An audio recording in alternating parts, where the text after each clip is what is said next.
Hello, you wonderful people, and welcome to another episode of SuperFantaFi. This being a show where I talk about TV shows of the supernatural, fantasy, and or science fictional genre. For today's episode, I'm going to talk about Gyeongseong Creature Season 1, Episode 9. Great episode. A lot of really interesting things went down in this episode, so let's break it down. So we're immediately picking up in the aftermath of last episode with Myungja kind of getting cornered, Ishikawa showing up, and kind of be like, oh, it was you, you're the one responsible for all these murders, and she's asking for his help, but he turns her away. It's like, it's so sad, like, because all he cares about is what this reflects upon him, because if the word ever got out that his courtesan, like the woman his mistress, is the one responsible for all these murders, it will tank his career. I mean, he got with Maeda just for the purposes of boosting his career, and your mistress would be your undoing. And that's also kind of why Maeda kind of wanted to remove her and the baby from the whole equation anyway, because how that would have affected.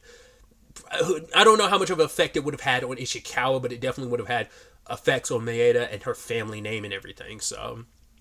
But yeah, in that moment, it's just, I'm not here to help you. You've caused me trouble. Like, he's looking at her like a monster when, in fact, it was your own people who did this to the woman you make it seem like you love. Like I said, even just the moment of like, oh, like when he first met her, he was like, go wash. You're filthy. And it's like, oh, like, we didn't really spend any comforting time together. Immediately, oh, after you washed up, let's have sex. And just in the moment he's kissing on her neck, you see that look on her face where she didn't seem as happy. It's just kind of like a, okay, so that's what this was. Like, I thought maybe there was a connection between us. You fooled me into believing there was one, but like, that's all this is. And just in that moment, he's turning her in, saying like, you're going to go to the hospital. Because even if you either go to the hospital and be dealt in that regard, because you get arrested, they're going to try you and you will be executed. So it's kind of a lose-lose situation. But he's willing to put her in a cage. And she's still in that moment, she's still enough her to be so heartbroken. And she pounces on him and rips into his throat and his face. I was like, it's poetic. Like, you jump started a lot of this. You're not a good guy. So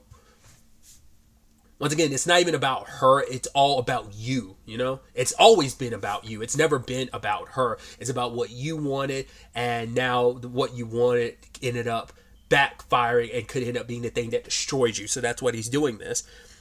Much like Haneda, I was like, man, this bastard's hanging on for life. We never found out about Haneda. We know they were trying to help him out, but you know, he still might be recovering from his wounds. Maybe he straight up, maybe he died. I don't know. Ishikawa, as we find out later on, did die from his wounds. He was going to anyway, but Ichiro like nudged that along because Maeda was kind of like, yeah, she had no reason to keep him alive.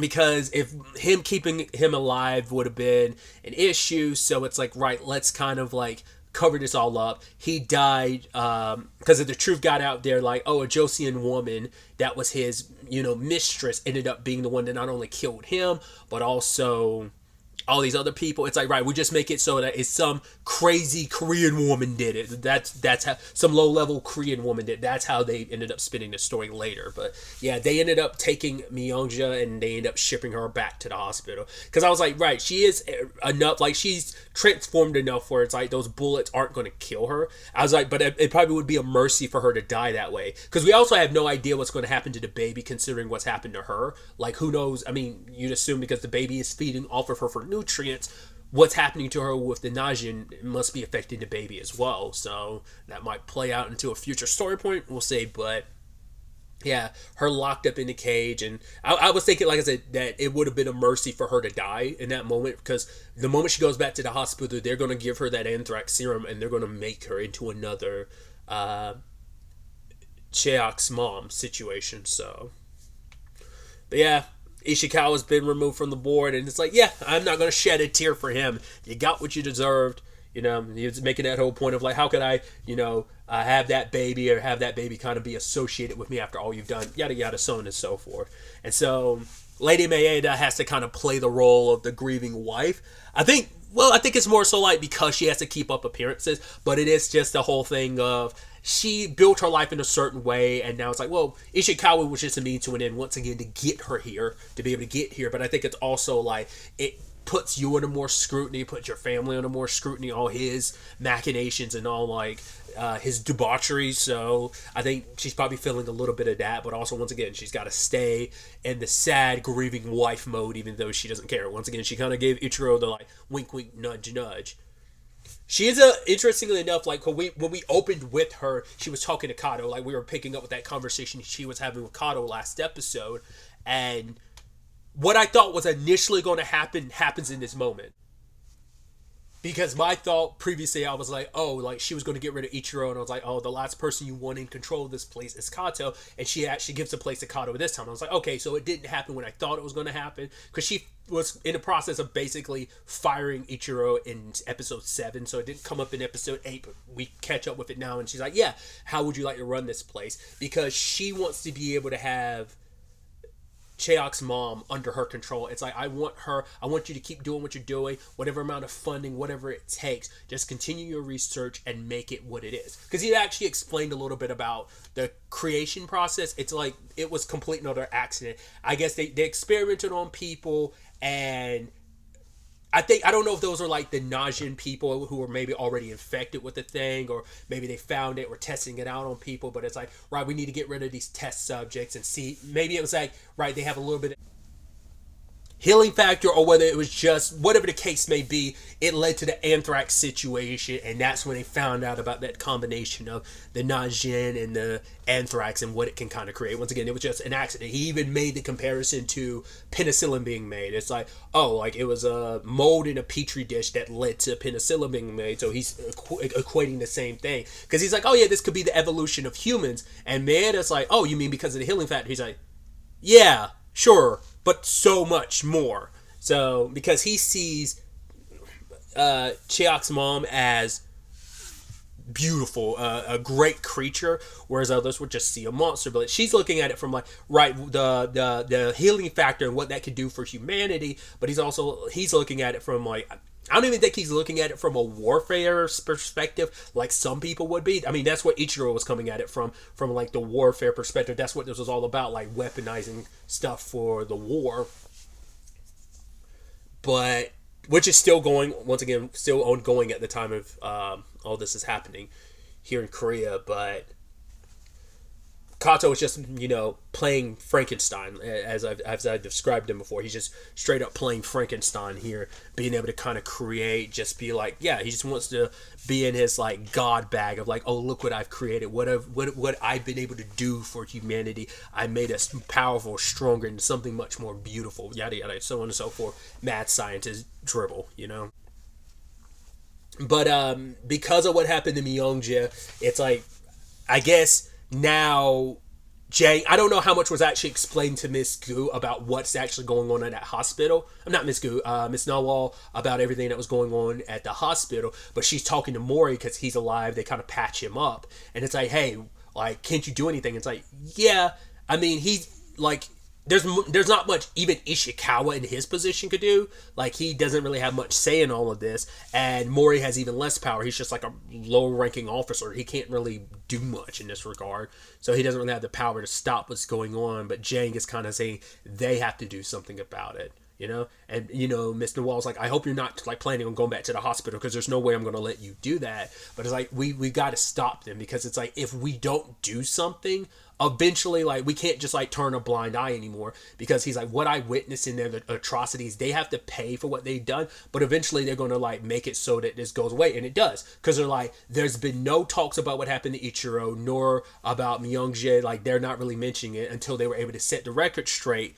But from their perspective, like, putting out the propaganda of, like, leaving out the details and just shifting it all on the Joseon people, and not like, oh, the experiments they're running at the hospital. Because even Jang is like, I know that if we like try to confront them about it, they'll deny everything and they'll cover it up. I mean, we haven't really gotten it. They haven't really talked about it, because I don't know if they really are aware of it, because we know one of the previous facilities, whether it was the actual previous facility that we saw at the beginning of the series, or whether it was a previous one somewhere else, but Jungwon and Chiak went to one of those facilities. They were slightly aware of everything that the Japanese were doing at these facilities with their prisoners and experimenting on them. So it's like, they'll just do that again. They destroyed evidence. They blew up the entire facility to cover their tracks when they needed to. They'll do the same thing here. Kind of go full scorched earth then with the whole situation. And especially with Cheok being in a complicated spot with all of this because her father made a decision that he wanted to go to the hospital because he's like, I want to fulfill my final duty as a husband. Because I think for him, it's like, I'm going to go find your mom. And now I know that what she is and who she is. He doesn't really explain this, but the conversation of final duty as a husband, it's like, I think he was probably like knowing like I might die, but what I'm going to do is I'm going to kill your mom in the process to save her. And, kind of like I was bringing up Myungja. That being a mercy situation, but sadly it didn't turn into that. I'm thinking the same thing is going to be applicable here, where he's going to probably try and find a way to kill her just for the sake of trying to like free her from like what she's become. And Kato's there being like leaning into it, just being like the most super villain you can be. Just being like, oh, it's been 10 years. How does it feel to see her after 10 years? And just obviously it's like Jung-won wants to just like rip him to pieces for what he did.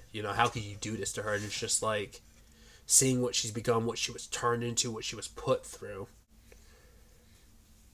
But obviously, her father wanted her to like, right, just kind of live your life. It's precious, so kind of leave this to me and just kind of go out there and live your life. I don't want this to be something that stops you from living your life. And Jang's trying to, be there for her in that moment, considering like everything that she's kind of going through. And she's like, up here you kind of don't see the unjustness of the world when you're kind of looking out from above, like you feel kind of above, and just all the stuff that's happening in the everyday life, everything on the ground, like you kind of don't know it. The fact is this place is so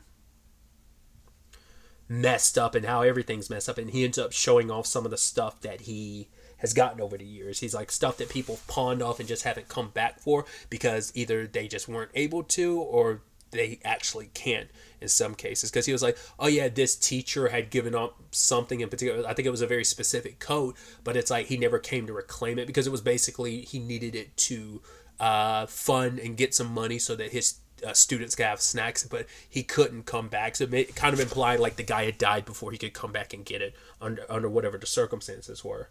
But he also gives Cheok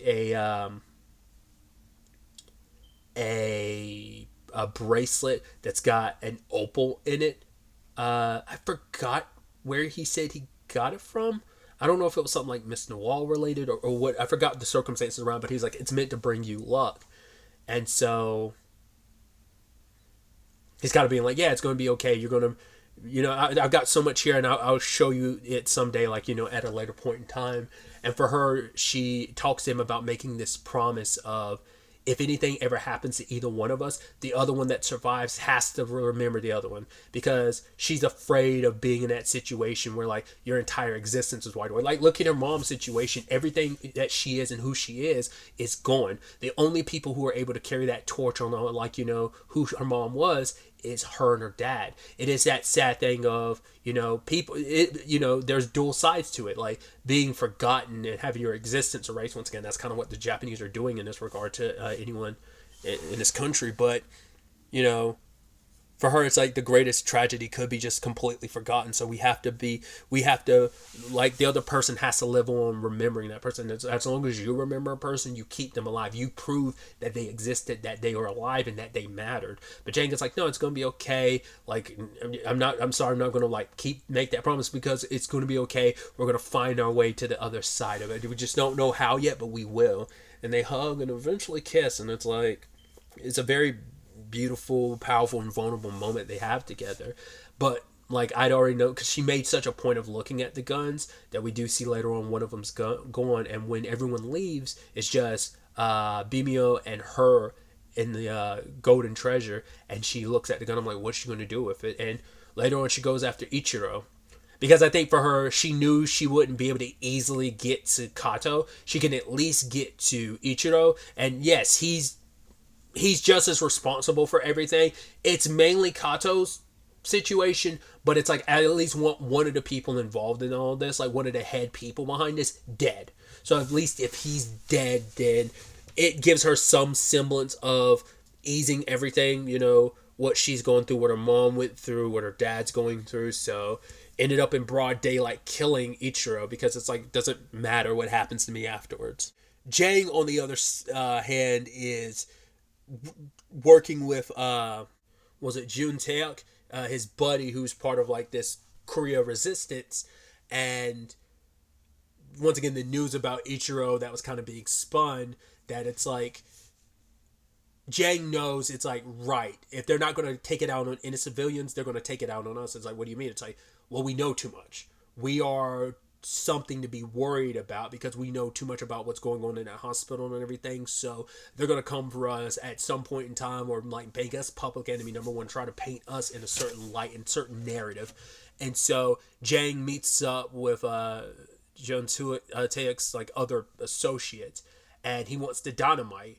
And like the original plan has been postponed because of Ichiro's funeral, but it's like, I want to go after the hospital. I want to blow it up. I want to destroy that place. As we know, they relocate, but at very least, like, we know that they don't have much left. Kato has maybe 2 vials. He have quite a bit of the serum left, but of the Najin, he only has like 2 of them left. So if you destroy that and everything, like, you got to make sure like the main people behind it, like Ichiro's dead, and so is, if you can kill Kato, you at least slow this down. You know, there's no one else continuing this work necessarily, so.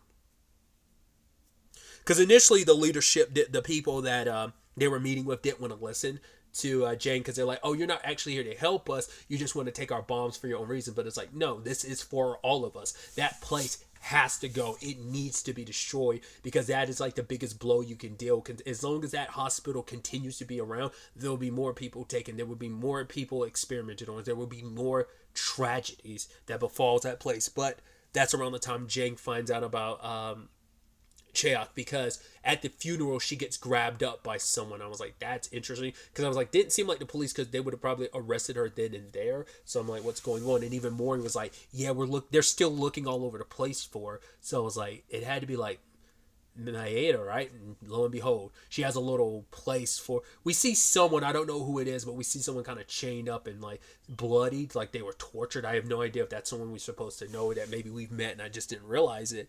But yeah,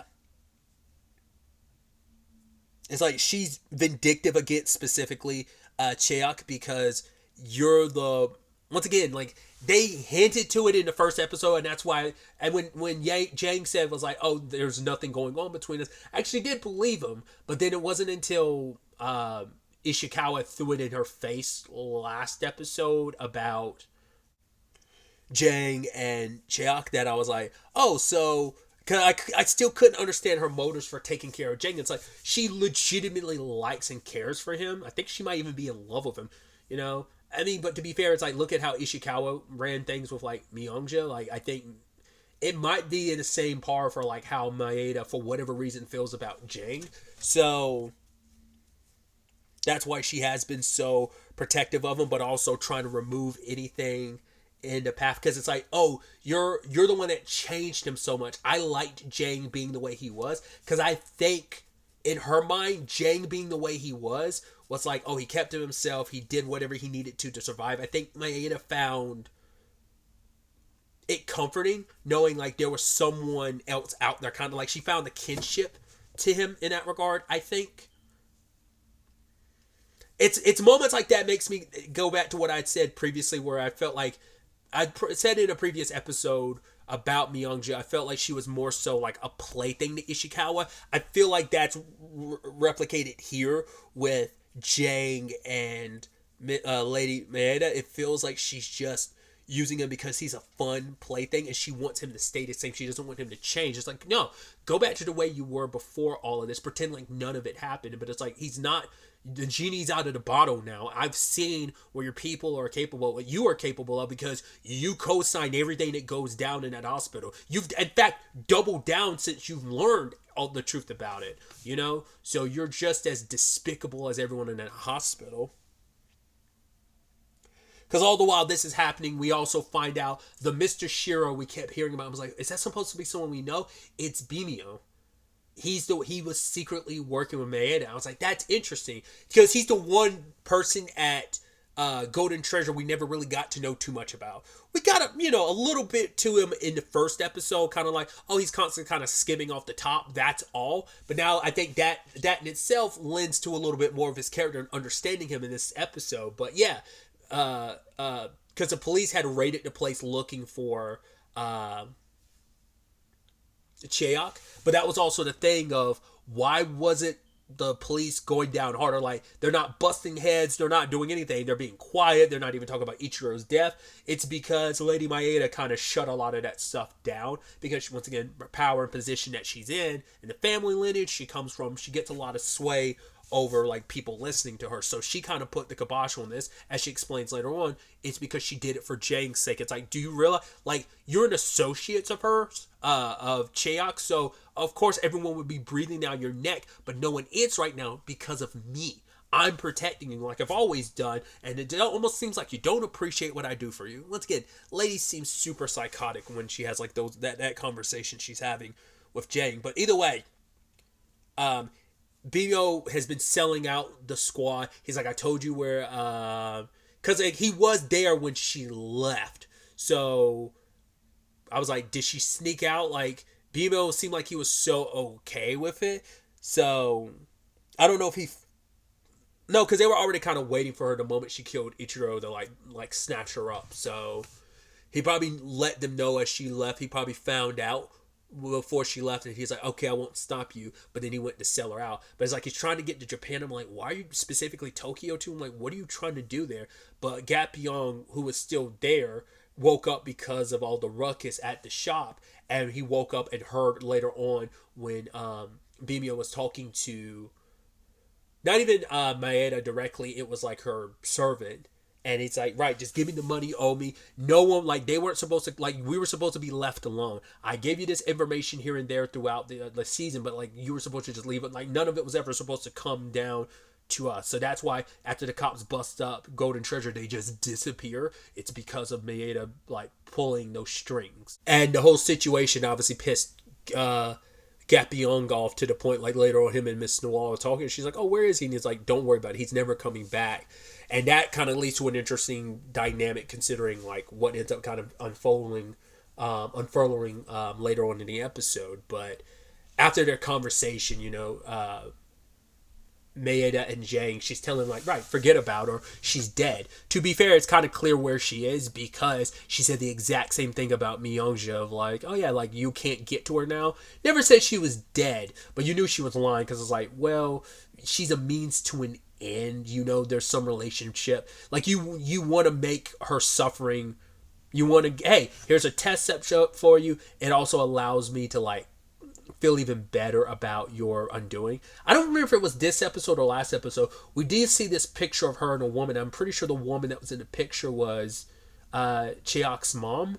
So I'm like, once again, like, was she a teacher of yours? Like, what's that for? Like, I still don't get what your connection to her mom is. And Jang seems to be your main beef with Cheok, but it's like, it's also like stuff with her mom too. So maybe that's like, it's kind of a 1-2 punch of like why I don't like you and why I'm like, I don't want to just kill you. That'd be too simple. Why not give Kato another test subject? And especially if this will help get Shishin or Cheok's mom under my control more, then it's a win-win-win all across the board. Plus, I get to remove you from the equation, just like she was trying to do with Myeongja, and that all those have kind of been removed because Ishikawa is dead, and now Myeongja is back in the hospital. Whatever her fate befalls her and the baby. She doesn't care, doesn't have to keep up those pretenses anymore. And now Cheok has been sent to the hospital, as we find out later on too. So. But either way, Maeda was making this whole point of, look what all I've done for you, just stay here, don't make me an enemy. But as she was walking away, Jang is like, no, tell me where she is. Whether she's alive or dead, I will find her, I promise you that. And she's like, oh, you want to be enemies with me? He's like, and she's like, who are you going to have? Like, all these people, this family? Because she was making this whole conversation of, don't even have family because there's no one you can trust. Like, even Miss Noir, like, can you really trust her? Like, there's no one you can really trust because everyone's just going to betray you in the end. And she waited for this moment to be like, oh, you're going to have those pieces of trash by your side? Well, let me tell you who it is. These people you trust so much. These people are like family to you. Miss Noir, she's the one that got your mom killed. I was like, dude, I knew it. Like, that reaction she had and the timing of after they got his mom, she just happens to be released. I was like, the person she sold out was her, wasn't, especially because she made that point to him being like, hey, if you have to sell us out, I won't blame you, I won't resent you. She said that to Gapyeong, and it's like, right, she's the one that sold out your mom. Gapyeong sold out all of you. Two, because he was tortured. Because they had cut away from it, and it's like, and he felt great shame about that, even though he made the promise he wouldn't do that. Then it's like, oh, Bimio, his mom is in Japan, and the fact of the matter is she like abandoned him, so he's trying to get back to her. So it's about his mom. So that's where I think, like, that's what I was talking about before, where it's like, right, that's why Gapyeong was probably so pissed at Bimio, because it's like, at least I was not like it makes it any better. It's just there's already bad enough that like I feel bad that I betrayed him, and now like you betrayed him. Like at least I was being tortured, not like that it alleviates any of my guilt, but you were doing it for money. But he had his own reasons. And then his buddy, his friend Jun Taeyok, it's like he got he sold out not on you and everyone else too. It's like, see what happens, all these people, these pieces of trash by your side, they sold you out. But me, all I've ever done is look after you. I'm like, she had this like, once again, it's like you're being so vulnerable, like you legitimately care about him in your own twisted way. But Jang, it's like, so what? Yes, they sold me out, but they wouldn't have it. The world was different. You're acting like these people did it because they did it just for shits and giggles and what was best for them. You're talking about people who were tortured, had their nails ripped out of their fingers.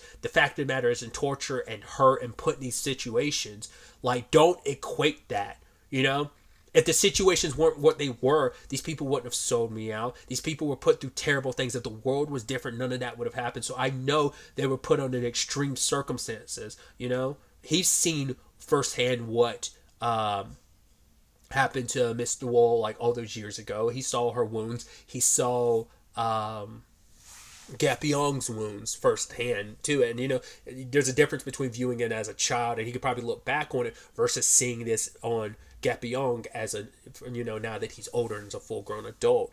So it's like, right, these people are important to me. The fact of the matter is, you out of anybody is the last person who ever gets to talk bad about them, any of them.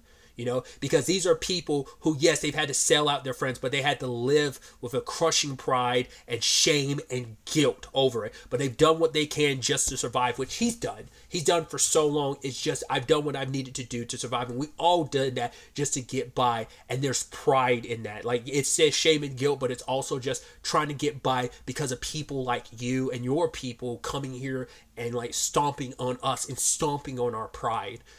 Because for him, for so long, I only did what I needed to survive, but now I found something worth protecting, and I will give all of this away if it means getting her back, So, because at the end of the day, he still has the people he cares about, and who is Maeda? Like, all she has is her name, but it's like, in that moment, she's completely and utterly alone, and like, it's just, she lost a lot, so it's like, she's like, so that's your choice, and he's like, yeah, that's my choice, and he turns back to Gapyeong and Mr. Wall, and he tells him, like, let's go inside, it's cold, and Bimio was nearby listening to all of this, and just Maeda, like, you see that tear fall down her face, like, it legitimately affected her, that whole situation, because it's like, I think in a weird way, like I said, it's like, I love you, and you don't appreciate what I do for you, but it's like, this isn't love, I'm just, once again, just a plaything to you.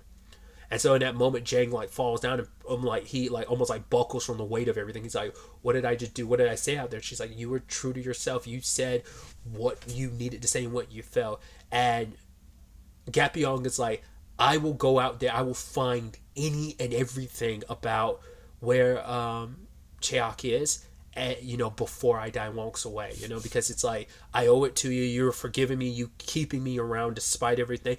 And even Mr. Wall was like, how long have you known? He's like, Jang is like, I've known about, you're the one that gave up my mom, like, a little after she died. And she's like, but you decided to still take me in? He's like, because I didn't blame you. I know what, like, they put you through. And I didn't blame you then, and I still don't ever blame you now. I don't blame anyone. Like, the circumstances we're put in, what the Japanese have done to them, it's like, they've put us in this situation, not you. So it's just this powerful moment of them tearing up, and it's like, right, Gapyeong will find something. He won't stop until he gets a hint, because once he's kind of set his mind on something, he sees it through. It's like, yeah, but what if she's not? What if she really is dead? And it's like, no, Maeda said that just to hurt you even more, so that you would fully give up hope, but you didn't. Because I think there's a level of Maeda wishing someone would fight for her that much, and no one does. It's always what she can do for other people, and this is someone who doesn't want anything you could do for him. It's like, well, you don't want to protect, you want to protect me. I don't need it. I don't need you. I need her and the people by my side. And despite the circumstances they've been put in, once again, these are the people that are family to him, and I think BMO will make it up to him.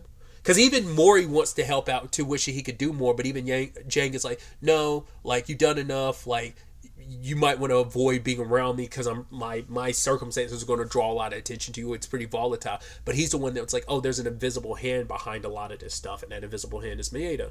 Might be some connective threads outside of her too, but everything stems and comes from her. Once again, everyone associated with the experiments directly, but she's the one funding the whole operation. So. But yeah, maybe there is someone even higher up that she's potentially answering to all of this, like whether it's like her dad and it's kind of a family thing that she's doing this for, or who knows. Also, Cheok's mom finally busts out of the cell. She's been trying to bust through the entire episode, and she finally does, and ultimately she escapes. But by the time the soldier comes back with Kato and the others, they can't find the creature. The elevator's shut down, so it's definitely there, but it's hiding, it's not moving, it's just waiting for the opportune time to strike, I think. And at the same time, Jungwon, Cheok's dad ends up freeing himself, so he's on the loose. At the same time, Cheok was brought to the facility, and Kato's got that devilish smile on his face. And in that moment, the moment she comes into the room, is maybe that part of her that's still conscious and aware, that part of the still, like Cheok's mom is still there, busts through the ground, and that's where the episode ends. So she's going to start ripping through a lot of people. How this all plays out, will Jang not make it out of this? Will Cheok not make it out of this? Will her dad, her dad was someone I was kind of pretty sure wasn't going to make it out of this. I don't know how this is going to end. I hope Kato gets his, but the next episode is the season finale. I saw somewhere on IMDb that it's already like a second season kind of up, so I'm like, is this show going to get a second season? Once again, I have more context. Once again, I don't want to look anything up at the time you record this, because I don't want to accidentally come across some spoilers, but I am interested to see how this plays out and what that potentially could be setting up for a season 2, if there is in fact one. Like I said, we'll have more about those conversations when I finish the episode and then look it up after the fact. Like I said, don't want to accidentally spoil anything, but I'm curious to see how this all ends. I just hope Kato gets his, because once again, he's the last link in all this, and I feel like sadly there's probably enough records of this stuff that someone could replicate it in the future, but if you can nip it in the bud now, you can at least set the research back at least some time, especially considering where the world is heading in a couple months. Because once again, we know at the beginning of all of this, it's season, like earlier part of this season, it started in March when we made our way to Gyeongseong, specifically like Bongjeong. Like it's March, so once again, like August is when stuff really takes even more of a turn for Japan and Korea when it comes to the World War II. So I don't know if we're closer to that. I mean, the cherry blossoms have already come and gone, so probably a good chunk of time has started slowly passing by, but probably not the months that would need timeline-wise. So there's still that to look forward to, and how all of this happening as with World War II is like a backdrop to it all. It's going like a very, very backdrop. So it's going to be interesting to see where the next episode takes us going forward with all of this. But really, that's all I wanted to talk about. Until the next time we meet, be happy, be safe, live life to the fullest, and enjoy it. Good day, and goodbye.